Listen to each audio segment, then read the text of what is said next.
انہیں آسیہ میں کلام سنانے سے منع کیا اور انہوں نے موسیٰ کے قریب پہنچ کر بطنیہ میں جانے کی کوشش کی، مگر یسوع کے روح نے انہیں جانے نہ دیا۔ خدا ان کے کلام کے پڑھے سن جائے پر اس کی برکت ہو۔ آج جو ہمارا موضوع ہے کہ خدا کی میرے لیے مرضی کیا ہے، کہ میرے لیے خدا کی کیا مرضی ہے، ہم خدا کی مرضی کو کیسے جان سکتے ہیں۔ بطور پاسبان جب میں وزٹ کے لیے جاتا ہوں تو بہت سارے لوگ بہت ساری باتیں شیئر کرتے ہیں، اپنے مسائل شیئر کرتے ہیں، سوالات پوچھتے ہیں، تو کچھ تو واقعی سیکھنے کے لیے پوچھتے ہیں، کچھ شاید جج کرنے کے لیے یا کچھ اپنی علمیت بنانے کے لیے پوچھتے ہیں۔ لیکن ان سوالات میں بہت سارے سوالات ایسے ہوتے ہیں جو علمی نوعیت کے ہوتے ہیں، علم الہی کے تعلق سے ہوتے ہیں، کہ جیسے وہ پوچھیں کہ ہم تثلیث کو کیسے ڈیفینڈ کر سکتے ہیں، اور بپتسمہ کیا ہے، ڈینومینیشنز کیا ہے، جو علم الہی کے اعتبار سے کچھ لوگ سوال پوچھتے ہیں۔ اس طرح کچھ لوگ اپنے زندگی کے مسائل میں اپنی پریشانیاں بھی اپنے خادموں کے ساتھ بانٹتے ہیں، اور وہ پوچھتے ہیں کہ یہ پریشانی میری زندگی میں کیوں آئی، خدا مجھے کیا سکھانا چاہتا ہے، یا خدا مجھ سے کیا کہنا چاہتا ہے۔ یا ایمانداروں کی زندگیوں میں دکھ اور مصیبت آتے ہیں، اور جب دکھ اور مصیبت آتے ہیں تو پھر ہم خدا کو کیسے جان سکتے ہیں، ہم خدا کے زیادہ قریب کیسے ہو سکتے ہیں۔ اور جب ہم کسی دکھ اور تنگی میں سے گزرتے ہیں تو یہ سوال ہماری زندگیوں میں بھی جنم لیتے ہیں، اور پھر یہ سوال بھی پوچھے جاتے ہیں کہ بائبل مقدس میں اس کے مختلف اقتباسات جو ہیں، حوالے جو ہیں، وہ اس کا مطلب ہمارے لیے کیا ہے۔ لیکن بہت سارے جو سوال ہم سے کیے جاتے ہیں ان میں یہ سوال شاید ہی کو پوچھتا ہے، بہت کم لوگ ہیں جو یہ سوال پوچھتے ہیں کہ آپ مجھے کیا یہ بتا سکتے ہیں کہ میرے لیے خدا کی مرضی کیا، یا خدا میری زندگی میں کیا مجھ سے لینا چاہتا ہے، خدا میری زندگی میں کیا مرضی رکھتا ہے، میں کیسے سے جان سکوں۔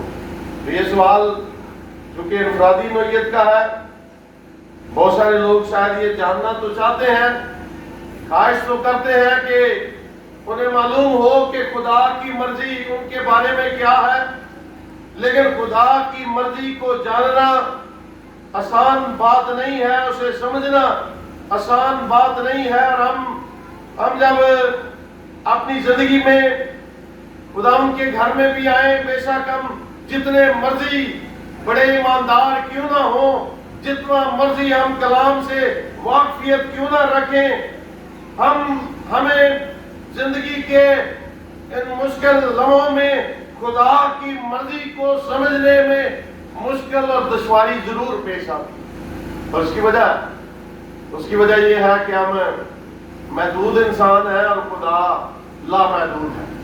ہماری سوچ ناقص ہے، لیکن خدا کامل ارادے اور سوچ کا مالک ہے۔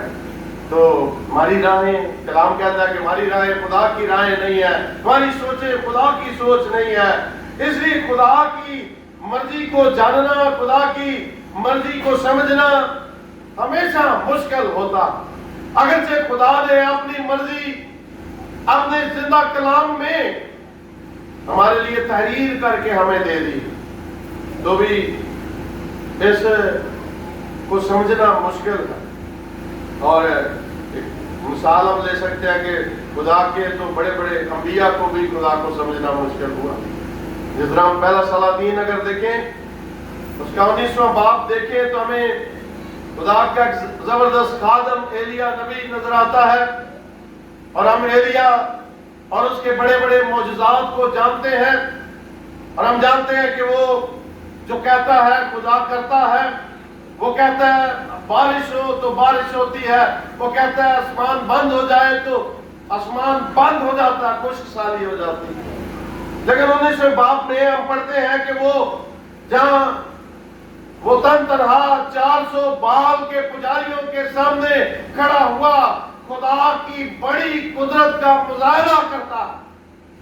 ایک طرف 400 نبی بال کے پجاری اور ایک طرف وہ تنہا کھڑا تھا. اور اس نے کہا کہ تم اپنے خداؤں سے آگ مانگو اس قربانی کے لیے، میں اپنے خدا سے. اور ہم اس کہانی کو آپ اس باب کو ضرور آج جا کر پڑھیں، پہلا سلاطین 19 باب. تو ہم اس کہانی میں آگے دیکھتے ہیں کہ وہ جب خدا کی بڑی قدرت کا مظاہرہ کرتا، اگر وہ خدا کے اس بڑے نام کی غیرت کی خاطر اسے جوش آتا ہے اور وہ بال کے ان 400 پجاریوں کے سر قلم کر دیتا. اور خدا کا کلام بتاتا ہے کہ لیکن اس کے بعد اس پر خوف طاری ہو جاتا ہے، اور نہ جانے کیوں بھاگنا شروع کر دیتا ہے، چھپنا شروع کر دیتا ہے اور اپنے لیے موت مانگنا شروع کر دیتا ہے. اور خدا کا کلام ہمیں بتاتا ہے کہ وہ ایک جگہ جا کر جہاں کہ خدا کو اس کی مدد کرنی پڑتی ہے، خدا کو اپنے فرشتے کو اس کے پاس بھیجنا پڑتا ہے، خدا کو اس کی ہمت افزائی کرنی پڑتی ہے، خدا کو اس کی قوت بحال کرنی پڑتی ہے. اور جب خدا سے روٹی کھلا کر اسے قوت دے کر رخصت کرتا ہے تو پھر وہ جا کر عورت کی پہاڑی میں چھپ جاتا ہے، یہاں تک کہ خدا کو ظاہر ہونا پڑتا ہے، خدا کو اسے آواز دینی پڑتی ہے اپنی مرضی اس پر ظاہر کرنے کے لیے. اور جب وہ عرب کے پہاڑ میں جا کر چھپ جاتا ہے کوہ سینا جگت میں، تو کلام خدا میں بتاتا ہے کہ خدا وہاں ظاہر ہوتا ہے. خدا سے کہتا ہے کہ تو یہاں کیا کر رہا ہے؟ اس نے کہا میں نے بال کے 400 پجاریوں کو مار دیا اور میں خدا کے انبیاء میں سے اکیلا ہوں اور میری جان کے دشمن عقیب اور ایزبل ملکہ ہے اور میں تو اپنی جان چھپاتا پھر رہا ہوں. اے خدا میں کیا کروں، میری مدد کر.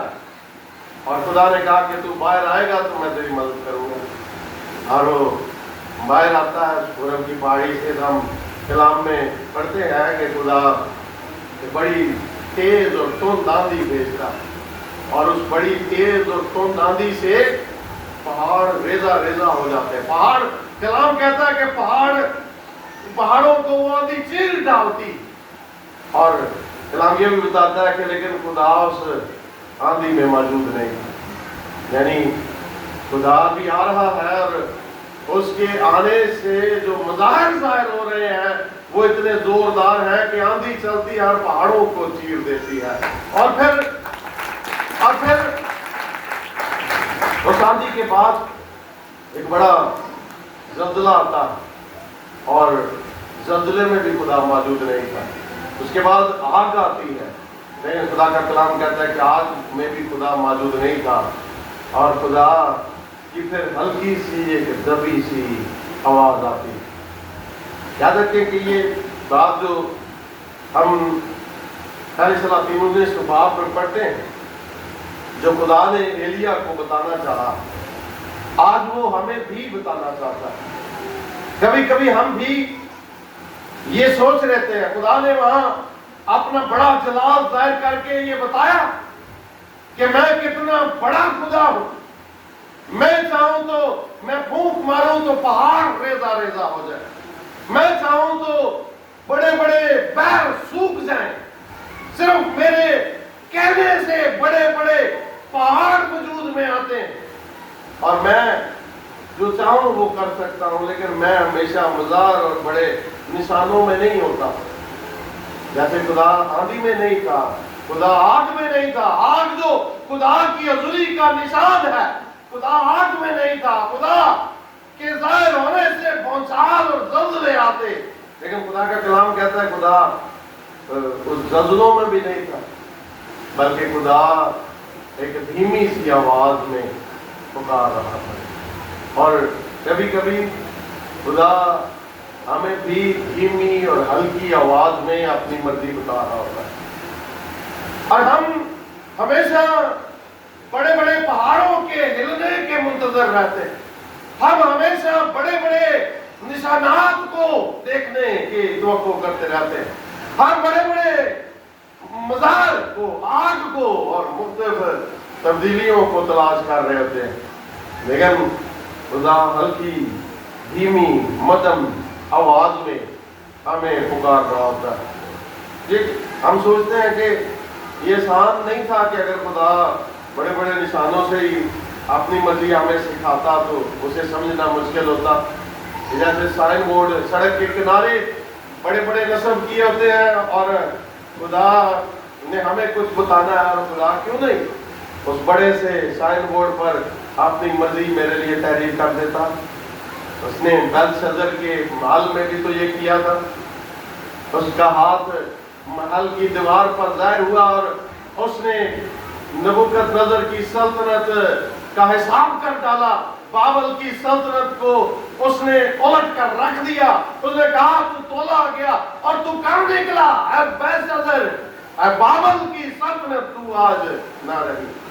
اور دانیل کے زمانے میں ہم پڑھتے ہیں کہ خدا نے یہ بھی کیا تھا، لیکن کئی دفعہ خدا کی یہ بڑے بڑے نشانات انسانوں کو پھر بچانے کا باعث نہ بنے۔ آگے چل کر بتاتا ہوں۔ تو ہم سوچتے ہیں کہ خدا آج بڑے بڑے نشان کیوں نہیں ظاہر کرتا، یا وہ آج ذرائع ہم استعمال کر رہے ہیں وہ مجھے فیس بک پر میسج کیوں نہیں کر دیتا، وہ مجھے واٹس ایپ پر کوئی پیغام کیوں نہیں بھیج دیتا، وہ مجھے ای میل کیوں نہیں کر دیتا۔ اس نے بیابان میں بھی تو آگ اور بادل کے ستون میں رہنمائی کی تھی، لیکن ہم جانتے ہیں بیابان میں جب خدا آگ اور بادل کے ستون میں رہنمائی کر رہا تھا، بڑے نشان دکھا رہا تھا، آسمان سے من برسا رہا تھا، چٹانوں سے پانی پلا رہا تھا، انہیں اس سارے ویرانے میں سنبھال رہا تھا، لیکن ان بڑے نشانوں کو دیکھنے والے خدا کے رام میں داخل نہیں ہوئے۔ جو بائبل مقدس کو پڑھنے والے ہیں وہ جانتے ہیں کہ وہ جو مصر سے نکلے، جنہوں نے خدا کے بڑے نشان اپنی ان گناہگار آنکھوں سے دیکھے، جنہوں نے بحر کلزم کو دو حصوں میں تقسیم ہوتے ہوئے دیکھا، جنہوں نے آسمانی من جو گرا ہوتا صبح اٹھ کے چنا تھا، جنہوں نے چٹانوں سے پانی پیا تھا، وہ ملک کنعان کے رام میں داخل نہیں ہوئے۔ کیوں؟ بڑے نشان انہیں بچا نہ سکے، بڑے نشان ان کے اندر ایمان نہ پیدا کر سکے، یہ بڑے نشان خدا کی مرضی کے انہیں تابع نہ بنا سکے۔ اور خدا کا کلام ہمیں بتاتا ہے کہ وہ ہمیشہ شک کرتے رہتے، خدا کی مرضی پر شک کرتے، خدا کے منصوبوں پر شک کرتے، وہ بڑبڑاتے، وہ یقین نہ کرتے، وہ ایمان ترک کر دیتے، اور خدا نے کہا کہ یہ لوگ میرے رام میں داخل نہیں ہوں گے۔ اور وہ بڑے نشان بھی کئی دفعہ ہمیں خدا کی مرضی کو سمجھنے سے قاصر ہوتے ہیں۔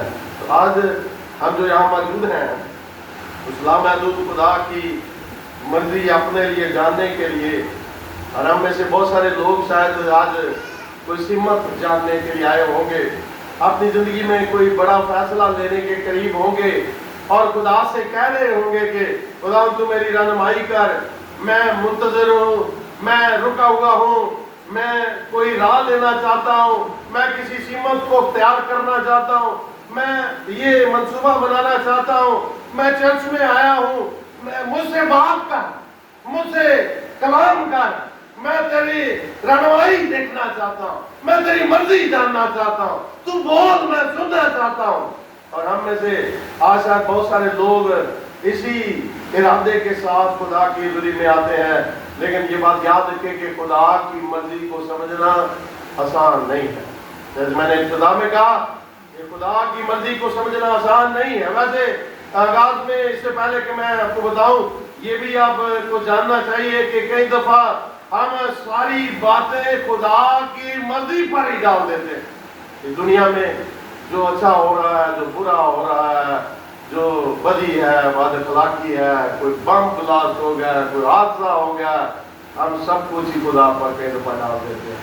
ہم کہتے ہیں خدا کی مرضی، بڑے آسانی سے کہتے ہیں کہ خدا کی مرضی ہے، اب کیا کیا جا سکتا ہے۔ کوئی قید ہو گیا ہے، ہم کہتے ہیں خدا کی مرضی ہے، وہ چاہے اپنے کاموں سے وہ پکڑا گیا ہو، وہ اپنے کسی مرضی کی غلط استعمال سے وہ مصیبت سے دو چار ہو گیا، ہم کہتے ہیں خدا کی مرضی۔ تو خدا کی مرضی کیا ہے؟ خدا کی مرضی کو کیسے سمجھا جا سکتا ہے؟ کیا ساری باتیں خدا کی مرضی سے ہو رہی ہیں اور ہم ساری باتوں کو خدا کے اوپر کیا ڈال دیتے ہیں؟ یہ درست ہے، اور ہمیں آج چند باتیں آج ہم سیکھیں گے اس کلام کو سامنے رکھتے ہوئے، اس وید کو سامنے رکھتے ہوئے 4 باتیں ہم خدا کی مرضی کے تعلق سے دیکھ سکتے ہیں۔ خدا کی مرضی کی جو پہلی قسم ہے وہ اسے انگریزی میں اگر کہیں تو اسے پری ڈیسٹینڈ ول آف گاڈ اسے کہیں گے، کہ خدا کی پہلے سے طے شدہ مرضی، یا اسے یوں کہیں کہ خدا کی ازلی مرضی، جسے ہم کئی دفعہ تقدیر کا نام بھی دیتے ہیں، قسمت بھی کہتے ہیں، کہ یہ تو لکھا جا چکا ہے، یہ تو ہماری تقدیر ہے، یہ تو بدلا نہیں جا سکتا۔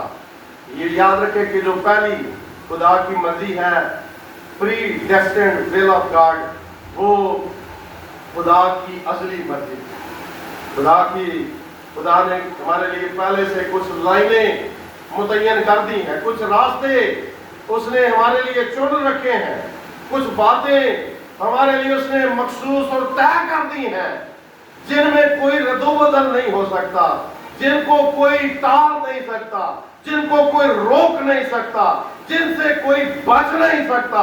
اور یہ خدا کا ازلی وہ پاک ارادہ ہے یا ازلی منصوبہ ہے، مرضی ہے، جسے اس نے پہلے سے طے کر رکھا ہے، جسے پہلے سے اس دنیا کے آغاز سے اس نے اپنی کتاب میں ان باتوں کو ہمارے لیے لکھ رکھا ہے۔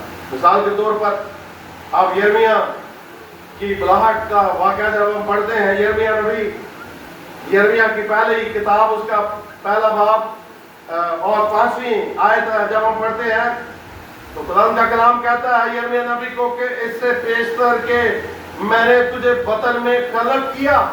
خدا یرمیہ کو مخاطب کر کے کہہ رہا ہے کہ میں نے جب تجھے تیرے ماں کے رحم میں خلق کیا۔ اور یہ کتنی خوبصورت بات ہے کہ ہم یہ سوچتے ہیں کہ شاید ہماری اولاد شاید ہماری مرضی سے اس زمین پر آتی ہے یا ہم انہیں زمین پر لانے کا سبب بنتے ہیں، لیکن یاد رکھیں کہ اگر ہم میڈیکلی فٹ بھی ہیں، لیکن خدا کا کلام کہتا ہے کہ رحم میں خدا ہی انسانی زندگی کو خلق کرتا ہے، خدا زندگی کو پیدا کرتا ہے۔ اگر ہم چاہیں بھی تو ہم یہ نہیں کر سکتے۔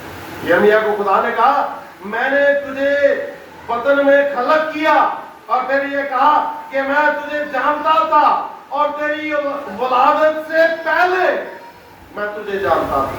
خدا نے کہا میں تجھے جانتا تھا اس سے پہلے کہ میں نے تجھے خلق کیا، اور میں نے تیری ولادت سے پہلے تجھے محسوس کیا کہ اور تجھے قوموں کے لیے نبی ٹھہرایا۔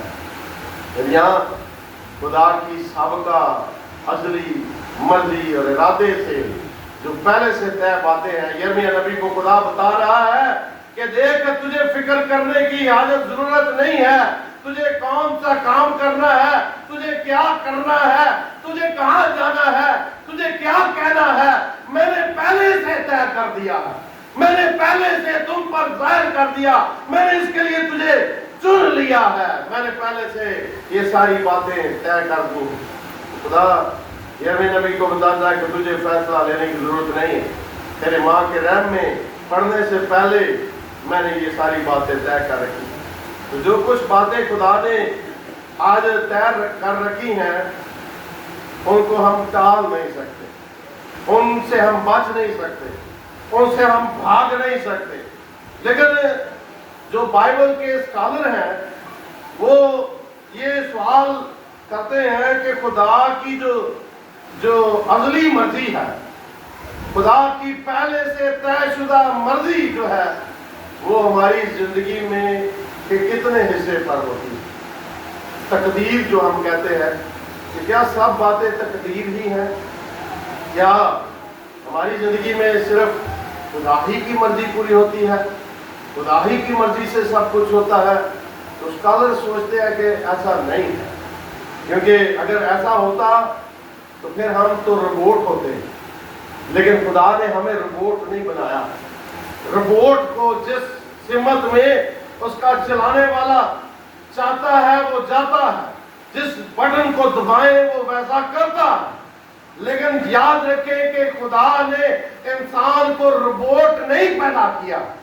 اگرچہ کچھ باتوں میں خدا نے ہمارے لیے پہلے سے باتیں طے کر دی ہیں, لیکن ہماری زندگی کی ساری باتوں میں خدا نے ازلی ارادے کو مسلط نہیں کیا ہوا. مثال کے طور پر ہمارے جس طرح پیدا ہونے کو, ہمارے جلد کے رنگ کو, ہمارے جینڈر یا جنس کو اس نے پہلے سے طے کیا. اس میں ہم تبدیلی نہیں کر سکتے. اور ہمارے پیدا ہونے کے دن کو, ہمارے مر جانے کے دن کو جب وہ کہتا ہے بنی آدم لوٹ آؤ, تو ہم انکار نہیں کر سکتے. لیکن ہماری پیدائش سے وفات تک کچھ ایسی باتیں بھی ہیں جن کو اس نے ہماری مرضی پر چھوڑا ہوا. میں نے کہا کہ ہم روبوٹ نہیں ہیں. خدا نے بہت ساری باتیں ہمارے لیے طے کی ہیں اور ہمیں یہ سمجھنا چاہیے کہ ساری باتیں خدا پر نہیں ہمیں ڈالنی. دوسری قسم جو خدا کی مرضی ہے وہ پروہیبٹڈ ول آف گاڈ ہے. پروہیبٹڈ کا مطلب ہوتا ہے کہ منع کی ہوئی چیزیں. خدا کی اردو میں ترجمہ کریں تو اس کا مطلب ہے خدا کی ممنوع مرضی. پہلے ہم نے دیکھا کہ خدا کی ازلی مرضی, کچھ باتیں خدا کی ازلی مرضی میں شامل ہے اور کچھ باتیں خدا کی ممنوع مرضی میں شامل ہے. کچھ باتوں سے خدا نے منع کیا ہے, اور اس سے مراد یہی کہ خدا کے کچھ احکام یا خدا کی کچھ باتیں ہمیں کچھ چیزوں سے روکتی ہیں, منع کرتی ہیں, ہمیں بتاتی ہیں کہ یہ چیزیں حرام ہیں, ان چیزوں کو تم نے انجام نہیں دینا, یہ جگہ تیرے لیے درست نہیں ہے, تجھے یہاں نہیں جانا. اور جیسے مثال کے طور پر خدا نے آدم کو جب بنایا تو آدم کو خدا نے اپنی شبیہ پر بنایا. خدا نے اسے روبوٹ نہیں بنایا, خدا نے اسے دیگر مخلوقات کی طرح نہیں بنایا. خدا نے اسے اپنی عقل دی, اپنا ارادہ دیا. اس نے اپنی عقل اور ارادے کو استعمال اب کرنا تھا اور اسے بہت ساری باتوں میں اپنی مرضی کرنے کے لیے کہا اور کہا کہ یہ باتیں یہ تو کر سکتا ہے, یہ پھل تو کھا سکتا ہے, لیکن یہ ایک مرضی ہے جو میں چاہتا ہوں کہ تو اسے نہ کرے. یہ ایک باغ کا درخت جو ہے جس کے پھل کو میں چاہتا ہوں کہ تو نہ کھائے, اور اس سے خدا نے منع کیا. اسی طرح خدا نے آج بہت ساری باتوں میں ہمیں بھی منع کیا. خدا کی ہمارے لیے بھی ممنوع مرضی آج بھی موجود ہے. خدا ہمیں اپنے احکام سے, اپنے کلام سے ہمیں سکھاتا ہے کہ ہمیں کیا کرنا ہے اور کیا نہیں کرنا, ہمیں کیا کھانا ہے اور کیا نہیں کھانا, ہمیں کیا پینا ہے اور کیا نہیں پینا, ہمیں کیا پہننا چاہیے اور کیا نہیں پہننا چاہیے, ہمیں کون سے رشتے بنانے ہیں اور کون سے رشتوں سے اجتناب کرنا ہے, ہمیں کس کو جیون ساتھی بنانا ہے, کس سے ازدواج کرنا ہے اور کس سے ازدواج نہیں کرنا. خدا نے ہمیں ان تمام باتوں سے آگاہ کیا, اپنے کلام سے آگاہ کیا. لیکن بعض علماء تو کہتے ہیں کہ یہ انسان کی جبلت میں بھی خدا نے ڈالا, اگرچہ اس نے کلام میں بھی ہمیں اپنی ممنوع مرضی سے آگاہ کیا ہے کہ تو خون نہ کرنا, چوری نہ کرنا, تو زنا نہ کرنا. لیکن اگر کوئی کلام سے واقف نہیں بھی ہے تو خدا نے انسان کے ضمیر کی, انسان کی وائرنگ ایسے کی ہے کہ وہ یہ برے کام نہ کرے. اور جب وہ کرتا ہے تو اس کے اندر کچھ تبدیلیاں ہوتی ہیں, وہ بوجھل ہو جاتا ہے, وہ پریشان ہو جاتا ہے, وہ ویسا نہیں رہتا جیسے پہلے ہوتا ہے. تو یہ انسان کی جبلت کے اندر بھی خدا نے رکھا ہے کہ قتل کرنا درست نہیں ہے, چوری کرنا درست نہیں ہے, ڈاکہ ڈالنا, جھوٹ بولنا درست نہیں ہے. یہ خدا کی ممنوع مرضی جو اس نے ہم پر ظاہر کی ہے، وہ چاہتا ہے کہ ہم اس مرضی کے مطابق عمل کریں. اور تیسری مرضی جو ہے وہ خدا کی پروویڈنشل ول آف گاڈ، جسے ہم کہیں اردو میں، تو اس کا مطلب ہے کہ خدا کی غیبی برکت یا خدا کی مدد کی رضا، خدا کی ہمارے لیے غیبی رضا، خدا کی ہمارے لیے ببرکت مرضی، ہم اسے اگر یوں کہیں تو خدا کا کلام ہمیں بتاتا ہے کہ یہ تیسری قسم کی مرضی خدا کی یہ ہے کہ خدا ہمیں برکت دینا چاہتا ہے. خدا نے پہلی بات میں اکثر بتاتا ہوں کہ خدا نے انسان کو بنانے کے بعد جو پہلی بات انسان سے کی وہ یہ تھی کہ بڑھو پھلو اور زمین کو معمور اور معصوم کرو. خدا برکت کا خدا، اور خدا کی یہ پہلی خواہش ہے کہ میں برکت ہی دوں. خدا کی یہ پہلی خواہش ہے کہ ہم خوشی پائیں. خدا کی یہ پہلی خواہش ہے کہ ہماری زندگیوں میں اطمینان ہو. خدا کی یہ پہلی خواہش ہے کہ ہماری زندگیوں میں فراوانی ہو. خدا کی یہ پہلی خواہش ہے کہ ہم مایوس نہ ہوں، ہم دکھی نہ ہوں. خدا نے دکھ پیدا نہیں کیا تھا، خدا نے مایوسی پیدا نہیں کی تھی، خدا نے پریشانی پیدا نہیں کی تھی، خدا نے مصیبت پیدا نہیں کی تھی. اور آگے ہم دیکھتے ہیں کہ یہ جو آج ہوتا ہے خدا وہ ہماری آزاد مرضی سے ہوتا ہے. اور یہ خدا کی جو مرضی ہے پروویڈنس سے، یا پروویڈنس کو ہم کہتے ہیں برکت، خدا کی پروردگاری. تو خدا کی جو پروردگاری کی مرضی ہے، خدا کی برکت مرضی ہے کہ وہ ہمیں برکت دینا چاہتا ہے. اس نے یرمیہ نبی کو کہا کہ تم میرے لوگوں کو بتا کہ میں نہیں تمہارا ملک اجاڑ رہا، تمہارا شہر اجڑا ہے تمہارے اپنے کاموں سے. تم اگر اسیر بنائے گئے ہو تو اپنے کاموں سے. میں نے تو اپنا کلام دیا، میں نے تو اپنے انبیاء دیے، میں نے تو اپنی مرضی دی، میں نے تو منع کیا ان باتوں سے، لیکن تو نے اپنی مرضی کی. میرے ارادے تو تمہارے لیے نیک ہیں. یرمیہ 29:11 میں یہ بڑی مشہور آیت ہے. خدا اسرائیل کو کہتا ہے، آج ہمیں کہتا ہے کہ میرے خیالات تمہارے لیے برے نہیں ہیں، میرے خیالات تمہارے لیے نیک ہیں، میرے خیالات تمہارے لیے سلامتی کے خیالات ہیں، برکت کے خیالات ہیں. میرے ارادے تمہارے لیے برکت کے ارادے ہیں، سلامتی کے ارادے ہیں. اور میں تمہیں برکت دینا چاہتا ہوں. میں نے تمہارے لیے برکت کے لیے دروازے کھول رکھے ہیں، میں نے تمہارے لیے برکت کے لیے راہیں متعین کر رہی ہے. تو اس راہ پر تو چل، تو اس دروازے میں تو داخل ہو. دیکھ میں نے تیرے لیے برکت کے دروازے کھول رکھے ہیں اور میں برکت دینا چاہتا ہوں. لیکن خدا کی اس مرضی میں مشکل یہ ہے کہ جس طرح خدا کی ازلی مرضی اٹل ہے، اسے کوئی ٹال نہیں سکتا، اسی طرح یہ خدا کی مرضی اٹل نہیں ہے. خدا سب کو برکت دینا چاہتا ہے، خدا سب کو خوشی اور شادمانی دینا چاہتا ہے، خدا سب کو اطمینان دینا چاہتا ہے. لیکن یہ طے شدہ مرضی حکم میں شامل نہیں ہے، اس کا تعلق ہماری مرضی کے ساتھ ہے. اور جب انسان خدا کی مرضی کے تابع ہو جاتا ہے تو خدا ہمیں برکت دے. مثال کے طور پر ہم دیکھ سکتے ہیں، ابراہیم کی مثال ہم لے سکتے ہیں. ابراہیم کو خدا نے کہا کہ تم میرے ساتھ چل تو میں تجھے ایک بڑی قوم بناؤں. لیکن ہم ابراہیم کی جگہ ہوتے تو ہم کہتے ہیں کہ نہیں، میں چلوں گا تیرے ساتھ، لیکن تو پہلے برکت تو دے مجھے. مجھے ٹائم دے، میں کسی وقت تیرے ساتھ چل پڑوں گا اور کبھی تیری بات مرضی ارادے کے مطابق ہو جاؤں گا، لیکن پہلے مجھے کچھ بتا تو صحیح، برکت تھوڑی دے تو صحیح. آپ کلام سے واقف لوگ جانتے ہیں کہ ابراہیم 75 برس کا تھا جب خدا نے بلایا، اور وہ کتنے سال کا تھا جب اسے اولاد دی خدا نے، بتا سکتے ہیں؟ ہاں، تقریباً 100 سال کا. 25 سال کے عرصہ کے دوران خدا نے برکت اور اولاد دینے کا وعدہ کیا، 25 سال اسے انتظار کرنا پڑا. تو خدا برکت دینا چاہتا، لیکن وہ چاہتا ہے میرے ساتھ چل. خدا برکت دینا چاہتا ہے، لیکن چاہتا ہے کہ جس سمت میں وہ لے جانا چاہتا ہے ہم جائیں، جس دروازے سے وہ داخل کرنا چاہتا ہے ہم داخل ہوں.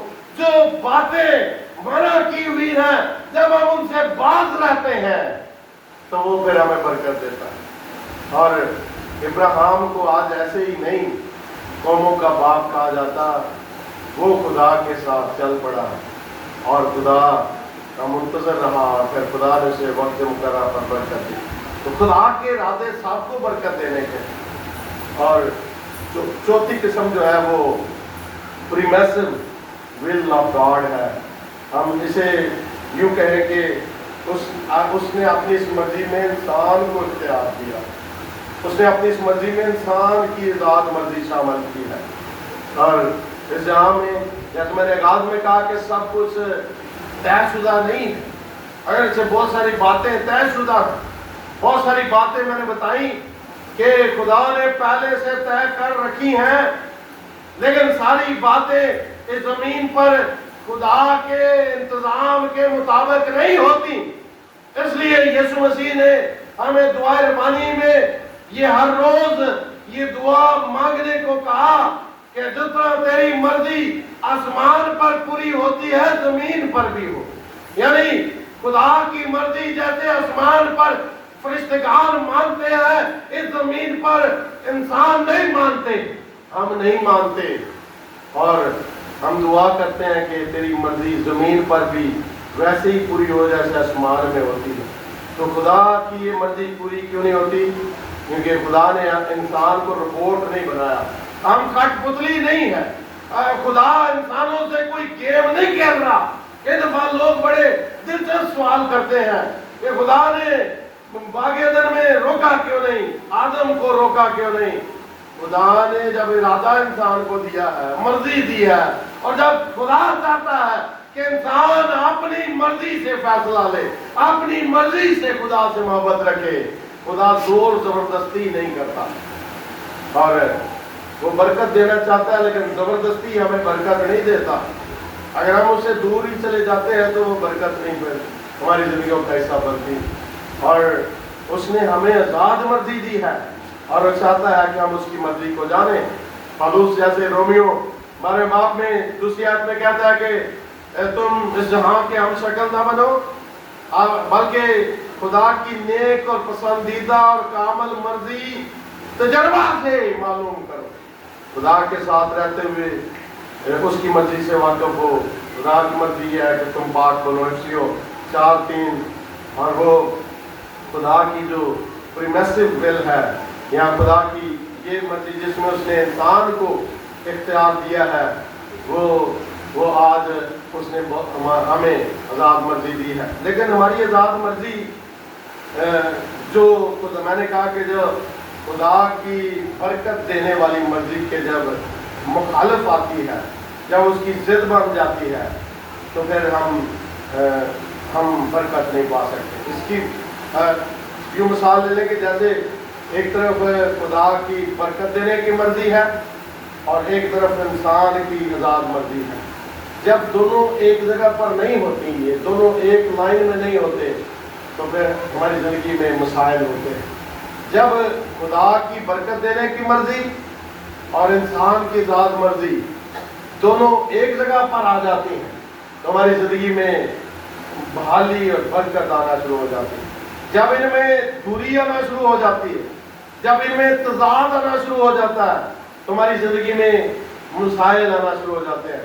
جب ہماری مرضی خدا کی برکت دینے کی مرضی سے ہٹ کر خدا کی منع کی ہوئی چیزوں کی مرضی کی طرف بڑھنا شروع ہو جاتی ہے، ان باتوں کو ہم کرنا شروع کر دیتے ہیں جو خدا نے منع کیے ہوئے ہیں، تو پھر ہماری زندگی میں بحران آ جاتا ہے، کیونکہ پھر ہم خدا کے حکموں کو توڑنا شروع کر دیتے ہیں. اور یہ ایسے ہے کہ جیسے خدا نے ہمیں فیصلہ کرنے کی آزادی دی ہے، مرضی دی ہے، اور جب ہم چھوٹا فیصلہ کوئی لیتے ہیں اور وہ خدا کی مرضی کے متصادم ہے تو پھر اس کے اثرات چھوٹے ہوتے ہیں. جیسے خدا چاہتا ہے کہ ہم کیسے اس کے گھر میں آئیں، سنجیدگی سے جب تو اس کے گھر میں داخل ہو تو سنجیدگی سے قدم رکھ. تو جب ہم یہاں سنجیدگی سے بیٹھتے نہیں ہیں، جب وہ چاہتا ہے کہ ہم اس کی حضوری میں نہا دھو کر، منہ دھو کر، بال بنا کر، اچھے صاف کپڑے پہن کر آئیں، اور جب ہم بہتر لباس پہن کر آ جاتے ہیں، تو یہ چھوٹی باتوں میں جو ہم خدا کی مرضی کے خلاف باتیں کرتے ہیں، تو وہاں بھی خدا رد عمل دیتا ہے، وہاں بھی چھوٹے اثرات ثابت ہوتے ہیں. لیکن جب ہمارے ہماری مرضی میں بڑے فیصلے ہوتے ہیں، بڑی منع کی ہوئی، میں نے کہا خدا کی برکت دینے کی مرضی سے بالکل الٹ خدا کی منع کی ہوئی چیزوں کی مرضی کی طرف ہم بڑھ جاتے ہیں، اور جب خدا کی ممنوع باتوں کو انجام دینا شروع کرتے ہیں، خدا کی مرضی کے خلاف ہم ایمان کو ترک کر دیں، ہم غیر مضاف میں ازدواج کر لیں، ہم وہ راستے نہ چنیں جو خدا نے منع کیے ہیں، تو پھر ہماری زندگی بڑے نقصان سے دوچار ہوتی ہے. لیکن سوال وہی ہے کہ خدا کی مرضی کو جانا کیسے جائے؟ ہر شخص کیا خدا کے کلام سے مرضی جان سکتا ہے؟ ہم اکثر کہتے ہیں خدا کے کلام کو پڑھنا چاہیے، خدا کے کلام میں خدا کی مرضی موجود ہے. تو کیا خدا کے کلام سے ہم اپنے لیے رہنمائی پا سکتے ہیں؟ کیا خدا کا کلام ذاتی طور پر ہم سب کو انفرادی باتوں کے لیے گواہی دے سکتا ہے؟ شاید ایسا نہیں، کیونکہ ہمیں کلام یہ تو کہتا ہے کہ خدا کی عبادت کرو، لیکن خاص طور پر ہمیں یہ نہیں بتاتا کہ تمہیں کس چرچ میں جا کر عبادت کرنی ہے. خدا یہ تو کہتا ہے کہ تم اپنے ساتھی سے پیار کرو، لیکن خدا یہ نہیں بتاتا کہ تجھے کس ساتھی کو چننا ہے. اور ہمیں یہاں خدا کی مرضی کو جاننا ہوتا ہے. تو بائبل ہمیں اگر سے ذاتی اور انفرادی طور پر شاید بہت ساری باتوں کو ہمیں پھر بھی خدا کی روح کی ہدایت سے سمجھنے کی ضرورت ہوتی ہے. اور آج یہ وعدہ میں بتاتا ہے کہ واقعی ہمیں کئی باتوں میں خدا کی روح کی ہدایت چاہیے ہوتی ہے. یہاں یوید میں جو آج ہم نے پڑھا، اس میں ہم پالوس رسول کو دیکھتے ہیں. پالوس جسے خداوند نے دمشق کی راہ پر جسے تبدیل کیا اور اسے غیر قوموں کا رسول ہونے کے لیے بلایا، اور پھر یہاں ہم اس سے بیشتر جو ابواب ہے 13 سے 15 ابواب میں شاگردوں کی خدمت کے بعد وہ یروشلم سے انہوں نے خدمت کا آغاز کیا پینتیکوس کے دن، اور 13 سے 15 میں پہلا بشارتی مشن کا آغاز کیا اور وہ بڑا کامیاب رہا. پالوس نے اپنے ساتھی برناباس سے ایشیا کے علاقوں میں یروشلم سے باہر نکل کر ایشیا کے مختلف علاقوں میں خدا کے کلام کو پھیلایا. لیکن یہاں 15 باب میں ہم دیکھتے ہیں کہ ایک مسئلہ پیدا ہو جاتا ہے، ختنے کا ایک بڑا مسئلہ لے کر آیا جاتا ہے، اس کو حل کیا جاتا ہے، بحث کی جاتی ہے. لیکن پھر پالوس اور برناباس کے درمیان اختلاف پیدا ہو جاتا ہے، اور پالوس اور برناباس اپنے اختلاف کو مٹائے بغیر اپنے نئے ساتھیوں کو چن کر دوسرے مشنری سفر میں اپنے سفر پر چل پڑتے ہیں. اور پالوس رسول کے بارے میں یہاں ہم حیران کن بات دیکھتے ہیں کہ وہ خدا کا خادم ہے لیکن وہ ناراض ہو جاتا ہے، خدا کا خادم ہے لیکن وہ معاف نہیں کرتا، وہ اپنی بات سے پیچھے نہیں ہٹتا، اور وہ برناباس اپنے ساتھی کو چھوڑ دیتا ہے اور وہ دوسرے مشنری سفر پر چلا جاتا ہے.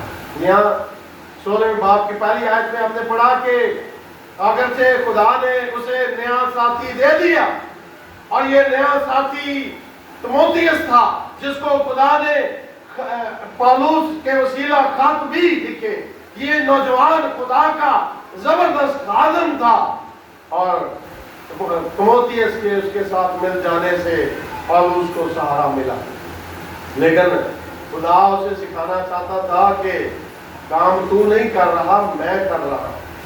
یہ تیری مرضی سے ہی سب کچھ نہیں ہو رہا، میری مرضی کو اگر نظر انداز کرے گا تو پھر رکاوٹ آئے گی.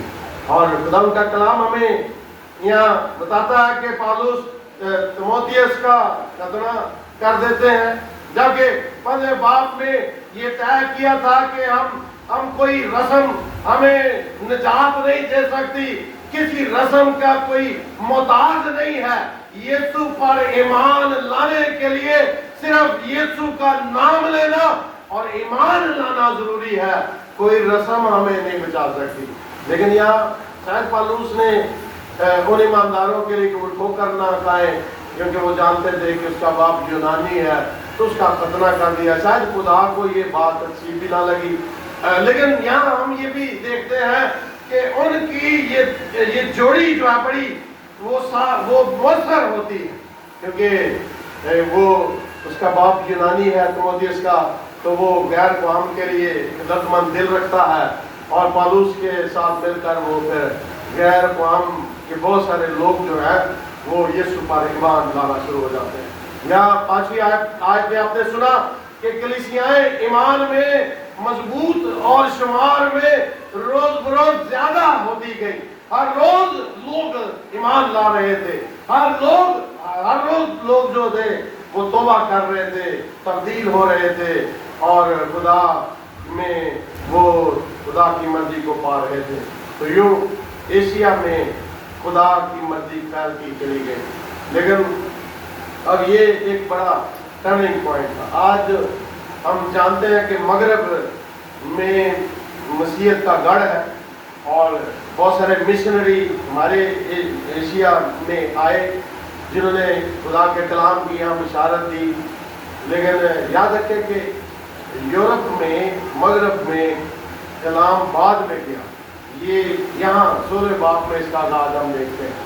یہاں ایک نئے دور کا خدا آغاز کرنے والا، یہ خدا جہاں انہیں لے کر جانا چاہتا تھا مقدونیہ، جو میسیڈونیا انگریزی میں ہم کہتے ہیں، جو فلپس کے باپ کا شہر تھا، یونانی شہر تھا، یہاں پہلی دفعہ خدا کا کلام لے جایا گیا، یورپ میں خدا کا کلام لے جایا گیا۔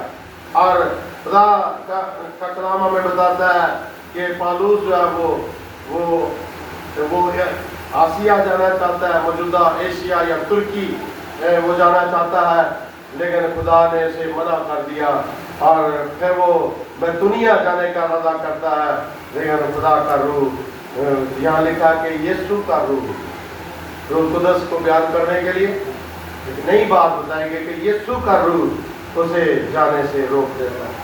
ہم اعمال کی کتاب میں یہ میں نے اکثر میں بتایا کہ یہ اعمال رسولوں کے اعمال نہیں، یہ اعمال پاک روح کے اعمال ہیں۔ پاک روح نے جو کچھ ابتدائی کلیسیا میں کیا، یہ پاک روح کے کام ہیں، جن کو یہاں مقدس لوکا طبیب جو ہے وہ بیان کرتا ہے۔ تو پاک روح ہمیں سرگرم نظر آتا ہے۔ پینتیکوست کے روز وہ نازل ہوا، اس نے ایک سمت دی، شاگردوں کو جوش دیا، روحانی ولولہ دیا، انہیں گواہی دی، ان کے اندر دلیری پیدا کی، اور انہیں کھڑا کیا، ان کے منہ میں کلام ڈالا، اور وہ کلام سنانے لگے۔ اور پھر ہم دیکھتے ہیں کہ یہ پاک روح تھا جس نے پطرس کو قائل کیا کہ صرف خدا کا کلام یہودیوں کے لیے نہیں ہے۔ کرنیلیوس کے واقعے میں خدا کے کلام نے، پاک روح نے ظاہر کیا کہ خدا غیر قوم کو بھی شامل کرنا چاہتا ہے۔ پاک روح نے یہ ظاہر کیا ان لوگوں کو جو ایمان لانا چاہتے تھے، پاک روح نے ظاہر کیا جو رکاوٹ ڈالنے والے لوگ تھے، اور پاک روح پہلے سفر پر پالوس اور برناباس کو بھیجتا ہے۔ پاک روح دوسرے سفر کے لیے پالوس اور ہمیں تیموتھیوس کو یورپ میں بھیجتا ہے۔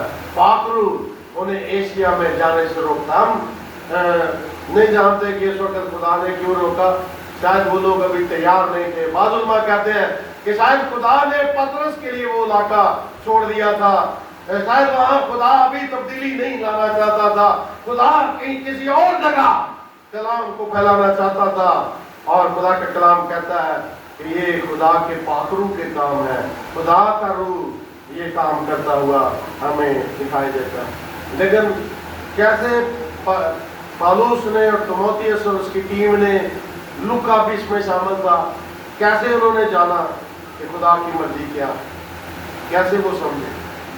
ہمیں خدا کا وعد بتاتا ہے کہ جب انہیں وہ کام کرنے میں رکاوٹ آئی، جب وہ جہاں جانا چاہتے تھے نہ جا پائے، جو وہ کرنا چاہتے تھے نہ کر پائے، جس سمت کو لینا چاہتے تھے وہ سمت نہ لے پائے، جب وہ سمت نہ لے پائے تو انہوں نے جانا کہ یہ خدا کی مرضی نہیں، اور جس سمت میں خدا بڑھانا چاہتا تھا، خدا نے اشارے دیے، خدا نے سائن دیے، خدا نے خواب میں بتایا، خدا نے رویا میں بتایا، اور خدا اس سمت میں رہنمائی کرتا ہے۔ تو پاک روح کے وسیلے آج خدا کی مرضی ہم پر ظاہر ہوتی ہے، پاک روح کے وسیلے خدا ہمیں ملامت بھی کرتا ہے، پاک روح ہی ہماری زندگی میں گناہ کا بوجھ پیدا کرتا ہے، پاک روح ہی خدا کو سمجھنے میں مدد دیتا ہے، پاک روح ہی ہمارے اگلے قدم کو اٹھانے میں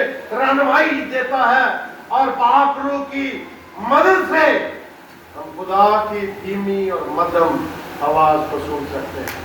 خدا کی دھیمی اور مدھم آواز ہم کبھی نہیں سن سکتے اگر ہماری زندگی میں پاک روح نہیں ہے۔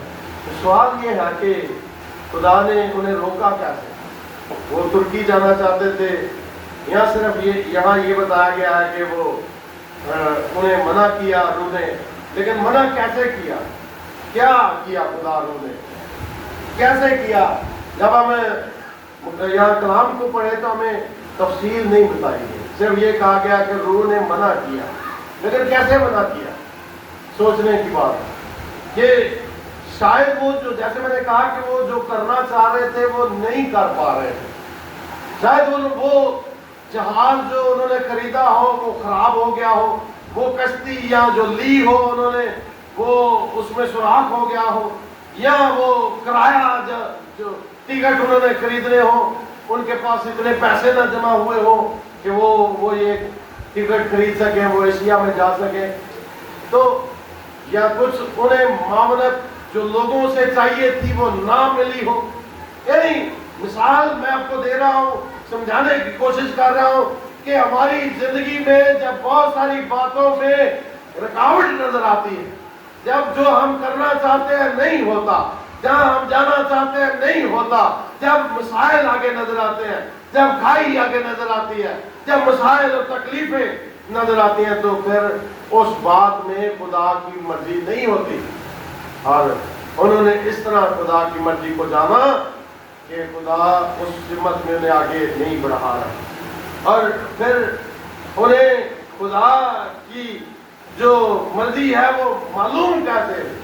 خدا کے روح کی جو بڑی خوبی یہ ہے کہ خدا کا روح جو ہے اس کی کئی نعمتیں ہیں، لیکن ایک نعمت یہ ہے کہ وہ دنائی بخشتا ہے۔ یسوع مسیح نے کہا کہ میں تمہیں روح دوں گا جو تمہیں طے کی باتیں بھی بتائے گا، جو آنے والے وقت کی باتیں بھی بتائے گا، اور خدا کا روح جو ہے وہ ہمیں ان باتوں کو، خدا کی مرضی کو سمجھنے کے لیے دیا گیا۔ جیسے میں نے آغاز میں کہا کہ خدا کوئی کھیل نہیں کھیل رہا، خدا نے کوئی پتلی تماشا نہیں لگایا ہوا کہ وہ ہم سے کوئی کھیل کھیل رہا ہے کہ ہمیں گراتا ہے، اٹھاتا ہے اور یہ کرتا ہے وہ کرتا ہے، سب کچھ خدا نے پہلے سے طے کیا۔ کچھ باتیں طے ہیں، لیکن کچھ باتیں ہماری مرضی پر خدا نے چھوڑی ہیں، کچھ باتوں میں خدا ہمیں برکت دینا چاہتا ہے، کچھ باتیں خدا نے منع کر رکھی ہیں، اور جب ہماری مرضی خدا کی مرضی کے ساتھ منسلک ہو جاتی ہے، جڑ جاتی ہے، ہم خدا کے تابع ہو جاتے ہیں، خدا کی مرضی کے تابع ہو جاتے ہیں، تو پھر ہم خدا کو دھیمی آواز میں بھی سن سکتے ہیں۔ پھر ہمیں بڑے نشانات کی ضرورت نہیں، پھر ہمیں بڑے معجزات کی ضرورت نہیں ہے، پھر خدا ہمیں سمت دے دیتا ہے۔ تو پھر جب ہم بائبل گھر میں بھی پڑھ رہے ہوں تو ہم بوجھل ہوں، تو پریشانی کے ساتھ خدا کے پاس بیٹھے ہوں، تو جب ہم خدا کے کلام کو پڑھ رہے ہوں اور ہمیں کوئی راستہ اس کلام کو پڑھنے اور دعا کرنے کے دوران مل جائے تو یہ خدا کے پاک روح کی وہ دھیمی آواز ہے جس سے وہ بات کرتا ہے. یہ خدا کی دھیمی آواز ہے جس سے خدا ہمیں بتاتا ہے. یا جب ہم چرچ میں آتے ہیں اور عبادت کے دوران ہم کسی گیت کے دوران یا کسی دعا کے دوران یا خدا کے کلام کو سننے کے دوران ہم اپنی اس پریشانی کا حل پا لیتے ہیں تو یاد رکھیں کہ یہ اس خادم کا کمال نہیں ہے یا اس پرستار کا کمال نہیں ہے. یہ خدا کے روح کا کمال ہے کہ وہ خدا کی دھیمی آواز ہمیں سنا دیتا ہے. خدا کی دھیمی آواز ہمارے کانوں میں ڈال دیتا ہے. یا ہم اپنی مصیبت ڈاکٹر کے پاس یا اپنے کسی دوست کے پاس لے کر جاتے ہیں اور وہ ہمیں جو مشورہ دے, جو رہنمائی دے, اس سے ہمیں اطمینان مل جائے تو وہ ڈاکٹر یا اس دوست کی حکمت عملی نہیں ہے بلکہ وہ خدا کی حکمت اور دانائی ہے. یہ خدا کی وہ میٹھی آواز ہے جس سے خدا ہمیں آواز دیتا ہے, ہم اسے جان سکتے ہیں.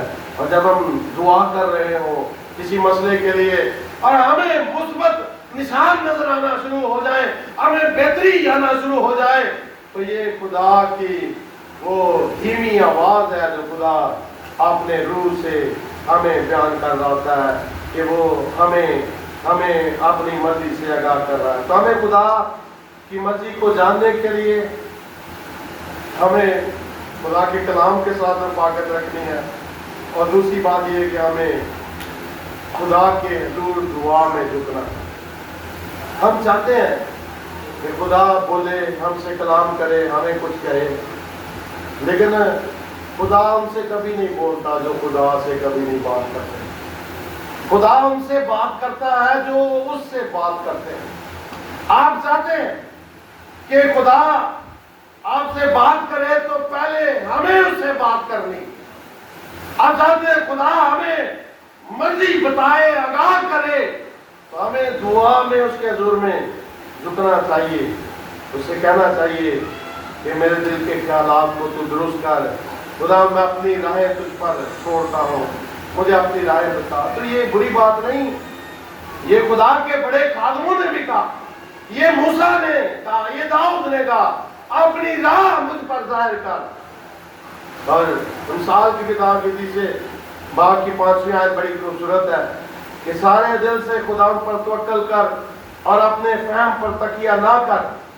سارے دل سے خدا پر توکل کر, تھوڑے دل سے نہیں, سارے دل سے خدا پر توکل کر اور اپنے فہم پر تکیہ نہ کر. اپنی سب راہوں میں اس کو پہچان اور وہ تیری رہنمائی کرے گا.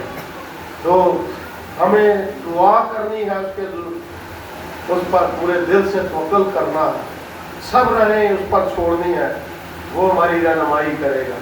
اور کئی باتوں میں ہمیں اگر روزے میں ٹھہرنا پڑے تو روزے میں ٹھہرنے سے ہم خدا کی مرضی کو جان سکتے ہیں. اور روزہ کے بارے میں جب بھی ہم بات کرتے ہیں تو ہمارے ذہن میں یہی سوال آتا ہے کہ ہمیں کیا کھانا چاہیے, کیا نہیں کھانا چاہیے, کتنی دیر تک کھانا پینا بند رکھنا ہے, کیا پانی پی سکتے ہیں, نہیں پی سکتے. اس طرح کے بے شمار سوال ہم صرف ٹائم فریم اور کھانے پینے کے بارے میں سوچتے رہتے ہیں. روزے کا یہ مطلب ہی نہیں. روزے کا مطلب یہ ہے کہ اپنے آپ کو دنیاوی باتوں سے بند کر کے, کٹ آف کر کے خدا کے لیے خالی کر دینا, سب کی چیزیں شٹ ڈاؤن کر دینا, سب کچھ آف کر کے اپنے خدا کے حضور میں آن ہونا, اپنے آپ کو, اپنے دل کو خدا کے حضور کھولنا. اور معلوم ہے آپ کو کہ ہم کیوں خدا کے ارادے سے واقف نہیں ہو پاتے, کیونکہ ہم نے اپنے آپ کو کبھی دوسری باتوں سے بند ہی نہیں کیا. بہت ساری باتیں, بہت سارے خیالات, بہت ساری جو دنیاوی باتیں ہیں ان سے تو ہم اپنے آپ کو بھرے رکھتے ہیں. اور کچھ فون, اب آج کل تو جدید فون بھی آ گئے ہیں, لیکن کچھ فون ابھی بھی ایسے ہیں کہ جن کی میموری تھوڑی ہوتی ہے, تو وہ میموری بھر جائے تو نیا میسج ہی نہیں آتا. نیا میسج ان پر بلنک ہو رہا ہوتا ہے کہ نیا کچھ میسج آیا, لیکن نیا میسج شو نہیں ہوتا. ہوتا، نئی مرضی ظاہر نہیں ہوگی جب تک پہلے ہی اتنا اندر گند بھرا ہوا ہم فیس بک پر، واٹس ایپ پر اور دیگر باتوں میں سے اپنے آپ کو بھرے رکھتے ہیں، ہم خدا کی مرضی سے کیسے واقف ہیں؟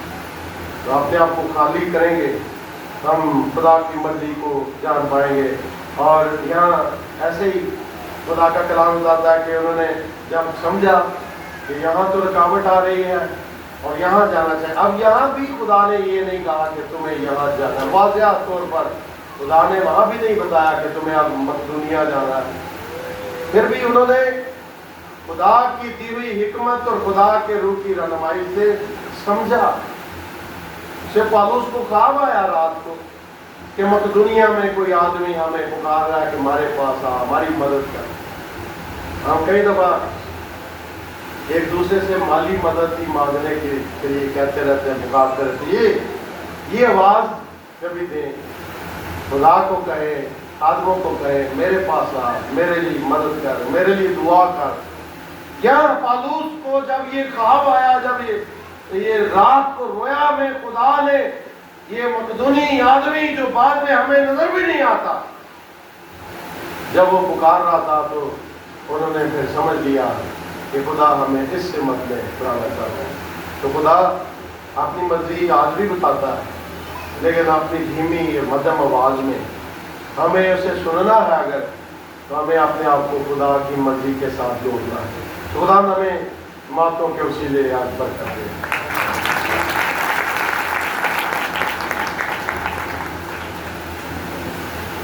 یسوع مسیح میں ہمارے بزرگ باپ تیرا شکر کرتے ہیں کہ تو خدا ہمارا مالک ہے، جس نے ہمیں زندگی اور وسائل سے مالا مال کیا ہے، ان قدرت کے ساتھ ہماری زندگیوں میں موجود رہے۔